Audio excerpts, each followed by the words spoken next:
కొత్తగా ట్రాక్టర్ కొనేవాళ్ళు ట్రాక్టర్ కొనాలా వద్దా, కొంటే ఎలాంటివి ఉంటాయి, కొనకపోతే ఏముంటుంది, కొన్న తర్వాత ఎలా మెయింటైన్ చేయాలి, దానికి ఎలాంటి రిపేర్లు వస్తాయి, డ్రైవర్లను పెట్టుకుంటే ఎట్లుంటుంది, ఓనర్ నడుపుకుంటే ఎట్లుంటుంది, ఇలాంటివన్నీ ఈ వీడియోలో తెలుసుకుందాం. కొత్తగా ట్రాక్టర్ కొనే వాళ్ళకు కంపల్సరీ ఇది యూజ్ఫుల్ అయింది కాబట్టి వీడియోని మాత్రం ఎండ్ వరకు చూడండి.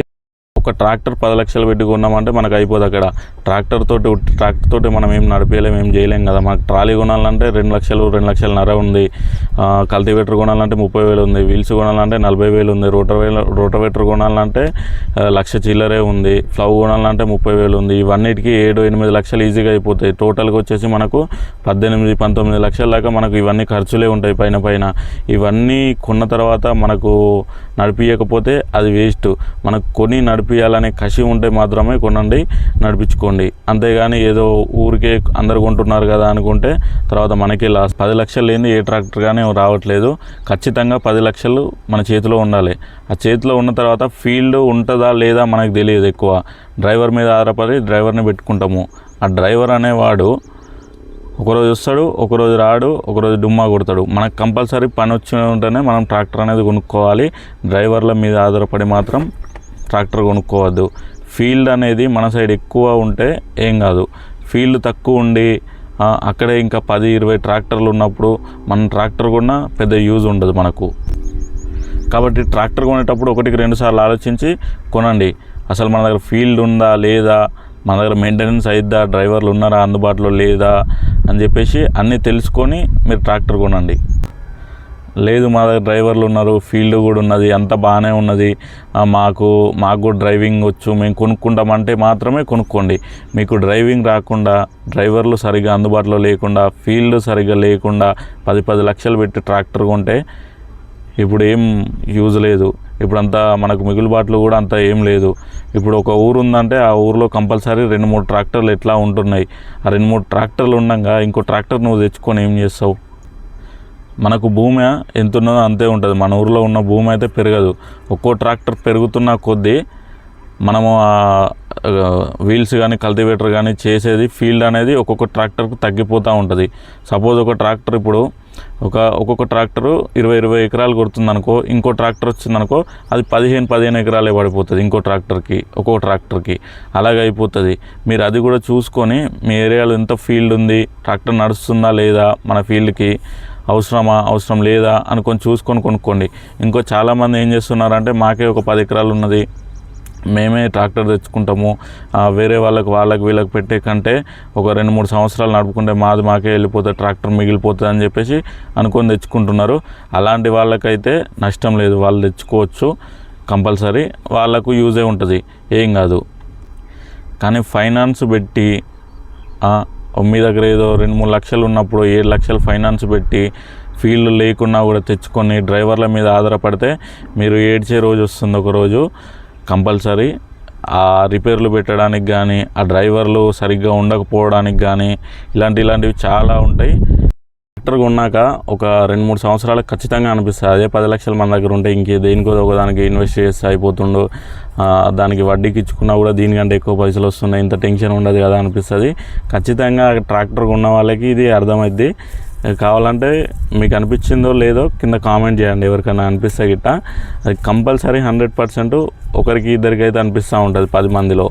ఎందుకంటే వాళ్ళు నడపలేరు, వాళ్ళకి డ్రైవింగ్ రాదు, డ్రైవర్లు అందుబాటులో ఉండరు, ఫీల్డ్ సరిగ్గా ఉండదు. ఫీల్డ్ ఉన్నా కూడా ఇప్పుడు ఈ నడిపిన తర్వాత ఈ రైతు ఎవరైతే ఉంటారో ఆ రైతులు సరిగ్గా పైసలు ఇయ్యరు. ఇలాంటివి ఉన్నప్పుడు వానికి అనిపిస్తూ ఉంటుంది ఇది ఒక టార్చర్ లాగా అయిపోతుంది. అలా అనిపించిందా ఎవరికన్నా? అలా అనిపిస్తే ఇట్లా ఖచ్చితంగా కామెంట్ చేయండి కింద, తెలుసుకుంటారు ఇంకా కొత్తగా కొనే వాళ్ళు అసలు కొనాలా వద్దా ఏంది అనేసి. ఇంకోటి ఏంటంటే ట్రాక్టర్ కొనడం ఈజీ, లోనా ఏదా మన దగ్గర పైసలా పెట్టి కొనడం ఈజీ. ట్రాక్టర్ మెయింటైన్ చేసేయడం చాలా కష్టం. మెయింటైన్ చేసేటప్పుడు తెలుస్తుంది మనం ఎందుకు కొన్నామా అనిపించి. మెయింటైన్ చేయడానికి ఒక్కోసారి డ్రైవర్లు ఉండరు, డీజిల్ టైంకి అందుబాటులో ఉండదు, ట్రాక్టర్ టైర్ పంచర్ అవుతుంది ఎక్కడెక్కడనో, అలాంటివి ఇంకా చాలా ఉంటాయి. అది మెయింటైన్ చేసినోనికి అర్థమైపోద్ది. మెయింటైన్ చేసే అంత దమ్ము ఉంటేనే మీరు ట్రాక్టర్ కొనుక్కోండి. మీకు ఫీల్డ్ ఉంది అన్న ధైర్యం ఉంటేనే మీరు ట్రాక్టర్ కొనండి. అంతేగాని ఏది తెలియకుండా వాడు కొంటుండు వీడు కొంటుండు నేను కూడా కొనాలి, వీళ్ళకి అవుతుంది కదా నేను కూడా చేయాలి అనుకుంటే కాదు. వాళ్ళు కొన్నారు, వాళ్ళు ఎంత కష్టపడుతున్నారు, ఎంత చేస్తున్నారు ఏంటి అనేది వాళ్ళకి తెలిసి ఉంటుంది, నీకు తెలియదు కదా. ఆ కొన్నోనికి అనుభవం ఉంటుంది, ఆ కొన్నోనికి అర్థమవుతుంది అది ఉంచుకోవాలా అమ్మేయాలా నాతో అవుతుందా లేదా అనేది వానికి తెలిసి ఉంటుంది. బయటకు అనిపించేదాన్ని నిజం కాదు. కొంతమంది అనుకోవచ్చు నువ్వు ట్రాక్టర్ కొన్నావు కదా మరి నీకేంది, నీకు మంచిగా ఉందా మంచిగా లేదా అని మీరు అనుకోవచ్చు. నేను ట్రాక్టర్ కొన్నప్పుడు నేను కూడా ఎన్ని ఫేస్ చేసినో డ్రైవర్లతో కానీ లేబర్లతో కానీ దీంతో అన్నా కానీ అది నాకు తెలుసు. నేను పెట్టిన వీడియోస్ కూడా ఉన్నాయి కొన్ని అవి చూడండి, మీకే అర్థమైపోతుంది నేను ఎన్ని ప్రాబ్లమ్స్ ఫేస్ చేసినా ఇప్పుడు ఎట్లున్నా అని చెప్పేసి. డ్రైవర్లను పెడితే మాత్రం ఆ ట్రాక్టర్ కొన్నదానికి దానికే అయిపోద్ది. మనకు నడిపే దమ్ము ఉంటేనే ట్రాక్టర్ కొనాలి. మనకు నడిపే దమ్ము లేకపోతే ఇప్పట్లో మాత్రం డ్రైవర్లను పెడితే అసలు యూజ్ ఉండదు. అందరు డ్రైవర్లు ఇట్లా ఉంటారని కాదు, కొంతమంది డ్రైవర్లు మాత్రం కంపల్సరీ ఇలాగే ఉంటారు. కొంతమంది డీజిల్ తీసి అమ్ముకునే వాళ్ళు ఉంటారు, కొంతమంది ఎక్కువ భూమి దున్నుకొని మనకు చెప్పకుండా వాళ్ళే పైసలు తీసుకునే వాళ్ళు ఉంటారు. రైతుతో కలిసిపోయి ఇట్లా ఇంకా చాలా రకాలుగా ఉంటారు డ్రైవర్లు మాత్రం. వాళ్ళకి ఏ రకంగా అయితే లాభం పొందాలనిపిస్తుందో ఆ రకంగా లాభం పొందుతూనే ఉంటారు చాలామంది డ్రైవర్లు. కాబట్టి మనము డ్రైవర్ మీద ఆధారపడి మాత్రం పనులు తీసుకునే రోజులు పోయినాయి ఇప్పుడు. ఇంకోటి ఏంటంటే డీజిల్కు రేట్లు పెరుగుతున్నాయి, అన్నిటికీ రేట్లు పెరుగుతున్నాయి. ట్రాక్టర్ల రేట్లు మాత్రం ఎందుకో పెరగట్లేదు సరిగా. వీల్స్ కానీ కల్టివేటర్ కానీ కొడితే అప్పట్లో ఉన్న రేటుకి ఇప్పుడు ఏదో కొంచెం డిఫరెన్స్ అంతే వచ్చింది. డీజిల్ రేట్లు పెరిగినాయి, బండ్ల రేట్లు పెరుగుతున్నాయి, మెయింటెనెన్స్ పార్ట్స్ ఆ రేట్లు పెరుగుతున్నాయి, స్పేర్ పార్ట్ల రేట్లు పెరుగుతున్నాయి, మెకానిక్ ఛార్జీలు పెరుగుతున్నాయి, అన్నీ పెరుగుతున్నాయి. కాకపోతే మన రేట్లు మాత్రం అసలు పెరగట్లేదు. ఎప్పుడో సంవత్సరానికి 2 సంవత్సరాలకు 3 సంవత్సరాలకు ఒకసారి పెరిగినట్టు పెరుగుతున్నాయి. కాబట్టి ఈ రకంగా కూడా మనకు లాస్ అయ్యి ట్రాక్టర్ ఉంటే ఇన్ని లాసులు ఉండి కొనుక్కుంటా నాకు దమ్ము ధైర్యం ఉంది అంటే మాత్రమే కొనుక్కోండి. ఆ కొన్న తర్వాత మీకే అర్థమైద్ది ఇంకెంత ఫేస్ చేయాలి ఏంది అని చెప్పేసి.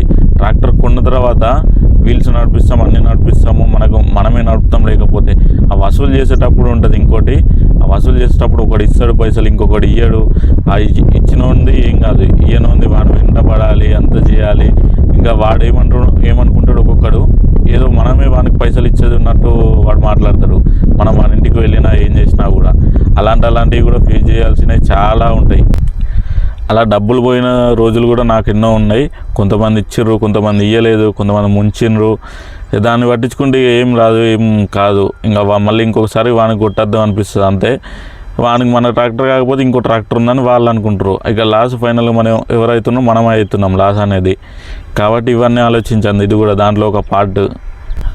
ఇంకొందరు ఎట్లా ఉంటారంటే పైసలు ముంచడానికి చేసేటోళ్ళు మనం ఎంత మంచిగా భూమిని చేసినా కూడా అక్కడ కాలేదు ఇక్కడ కాలేదు అది ఇది అని చెప్పేసి ఇంకొంతమంది పైసలు తగ్గడానికి ట్రై చేస్తారు. ఇంకొకటి ఆ రీజన్ తోటి నాకు అక్కడ మంచిగా కాలేదు, నా పంటనే పోయింది మొత్తానికి అది ఇది అని చెప్పేసి ఈ రకంగా కూడా ముంచేటోళ్ళు చాలామంది ఉంటారు. ఏ రకంగానైతే ఆ రకంగా ముంచడానికి ఉంటారు కొంతమంది. అందరు ఇట్లుంటారు కానీ కొంతమంది ఉంటారు. నాకు 2-3 దగ్గర అలాగే జరిగింది. నాకు వేరే ఊర్లో, ఇక్కడ కాదు మా ఊర్లో కాదు, ఆ వేరే ఊర్లో పోయినప్పుడు మనకేంటంటే వాళ్ళు మనకు తెలియదు, ఎవరో తెలియదు, ఏం తెలియదు. ఎవడో చెప్పినని మనం పోతాం, అక్కడ కొడతాము. వాళ్ళు మనం ఎప్పటికి రామని చెప్పేసి వచ్చినప్పుడల్లా ఏదో ఒక సాకు చెప్తూ ఉంటారు. అలాగే మనకు డబ్బులు అనేది రావడము వసూలు చేసుకోవడం చాలా కష్టం అయిపోద్ది. కాబట్టి వేరే ఊరికి వెళ్ళినప్పుడు మాత్రం ఖచ్చితంగా నాకు నెట్ క్యాష్ వస్తేనే కొడతా, నేను నెట్ క్యాష్ వస్తేనే నేను ఇక్కడ నడిపిస్తా బండి అని చెప్పేసి ముందే మాట్లాడుకొని వాళ్ళు క్యాష్ చేస్తేనే మీరు నడిపియండి, లేదంటే నడిపియకండి. అక్కడ ఇప్పుడు మనం జేబులో నుండి డీజిల్ వేసుకొని డ్రైవర్కి ఇచ్చి, డ్రైవర్ కాకపోతే మనం నడిపినా కూడా జేబులో నుండి డీజిల్ అయితే ఊరికే రాదు కదా, బండి మెయింటెనెన్స్ అయితే ఊరికే రాదు కదా. బండి నడుస్తూ ఉంటే ఏదో ఒకటి పోతూ ఉంటుంది దాని సామాన్స్ అనేటివి. కాబట్టి ఆ సామాన్స్కి పెట్టడానికి డీజిల్కి మన జేబులో నుండి పెట్టుకుంటే ఏమొస్తుంది, మనకు రూపాయి రాకపోయినా కూడా మన జేబులో నుండి పెట్టుకునే అంత టైం వస్తుంది అన్నమాట ఒక్కొక్కసారి. అది కూడా ఖచ్చితంగా గమనించండి అందరూ. ఇవన్నీ ఉంటాయి, ఒకటే కాదు. కొనాలనుకుంటే ఇవన్నీ ఆలోచించి ఓకే అనుకుంటే కొనండి, ఏం ప్రాబ్లం లేదు. కొని సక్సెస్ అయిన వాళ్ళు కూడా చాలామంది ఉన్నారు. కష్టపడాలి అంతే. కష్టపడకుండా దాన్ని మూలకు పెట్టుకొని ఏదో పైసలు రావాలంటే మనకు రాదు. డ్రైవర్ వచ్చినా రాకున్నా కూడా మనకు వెళ్ళే అంత దమ్ము ఉండాలి ఒకటి. ఇంకోటి ఏంటంటే మెయింటెనెన్స్ కరెక్ట్గా చేసుకోవాలి. ఒకవేళ డ్రైవర్ ఉన్నా కూడా డ్రైవర్ ఎక్కడికి వెళ్తున్నాడు ఏంది అని గమనిస్తూ ఉండాలి. ఇవన్నీ ఉంటేనే కొనుక్కోండి, సక్సెస్ అవుతారు. మంచి బెనిఫిట్స్ ఉన్నాయి దీంట్లో, ఇవన్నీ గమనించండి. ఓకే, ఈ వీడియో మీకు ఎంతో కొంత యూజ్ఫుల్ అయింది అనుకుంటున్నా. ఈ వీడియో కనుక నచ్చితే లైక్ చేసి సబ్స్క్రైబ్ చేయండి.